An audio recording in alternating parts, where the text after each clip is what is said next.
I want to start out with the situation in the U.S. because there is a very important vote coming up from the Federal Communications Commission, a vote that could ban U.S. government subsidies on Huawei gear, but also potentially bar U.S. companies or carriers from purchasing Huawei telecoms equipment at all. How significant would that be for your business in the U.S. and the foothold that you have in the U.S. generally? Well, traditionally, we have not generated a significant amount of revenue from the United States. It's uncertain how much of an impact it will be, the fact that American companies are not allowed to sell to Huawei. So while the impact on us is uncertain, the impact on the United States is quite certain. The 130 companies that would like to sell to Huawei amount for probably over 40,000 U.S. jobs. We would hate to see that impact. The fact is Huawei is going to do fine. Our revenues for the first 3 quarters, year over year, were up 24%. We're going to do fine, even if we can't do substantial business in the United States. So one of the things that we, of course, have been tracking and investors are squarely focused on is the trade tensions between the U.S. and China. As the mood music there becomes more optimistic, do you see Huawei potentially being part of a trade agreement between the U.S. and China? Well, frankly, it's unclear because we're not sure of the nature of the private talks between the U.S. and China. It does appear, though, that because of the geopolitical situation between China and the U.S. government has not been willing and is not willing to talk with us about the traditional kinds of risk mitigation measures that, for example, allow Nokia and Ericsson, our competitors, to do business in the United States despite their deep ties to China. They can do business in the United States because they're subject to government-monitored risk mitigation agreements. We'd like to talk to the U.S. government about lessons learned from that and our experience in Germany and Brussels and elsewhere, so we could come up with a risk mitigation that would allow us to serve our customers. Just on that note, Andy, you, of course, used to work for the U.S. government. I believe it was in the Bush administration as a cybersecurity expert. Do you think the Trump administration has overstated the security threat that Huawei poses to the U.S.? Well, I think some of the government officials have stated quite forthrightly that it's not about the company, it's about the country, it's about China. And the fact is, the U.S. government has concerns. But as the former head of public safety and homeland security for the FCC that's going to take that vote, Admiral Simpson said, the U.S. shouldn't be distracted by all this discussion about Huawei or Chinese companies. The fact is, sophisticated malicious actors with vulnerable networks can hack into everybody's equipment.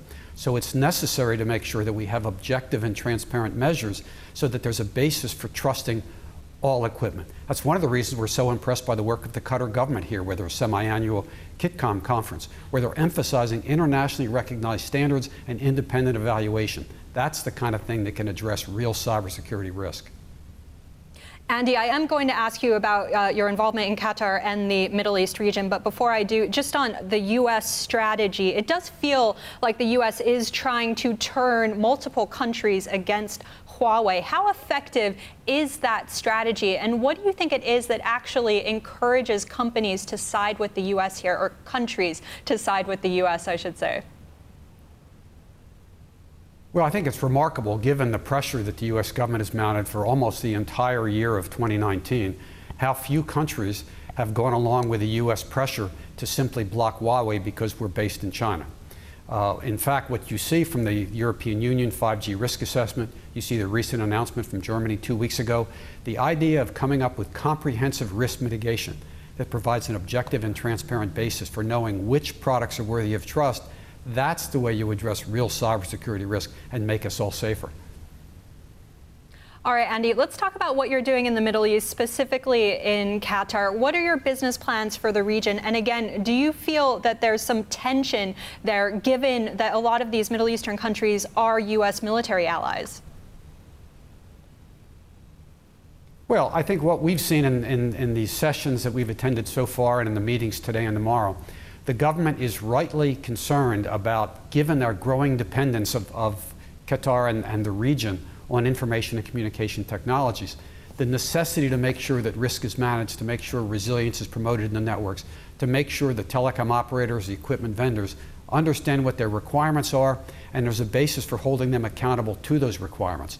So we're excited to see the commitment by the government and the private companies to pursue the potential economic benefits that can flow from 5G, and 5G can be managed in a way that addresses the real cybersecurity risk, so we can get the benefits of huge job growth, hopefully.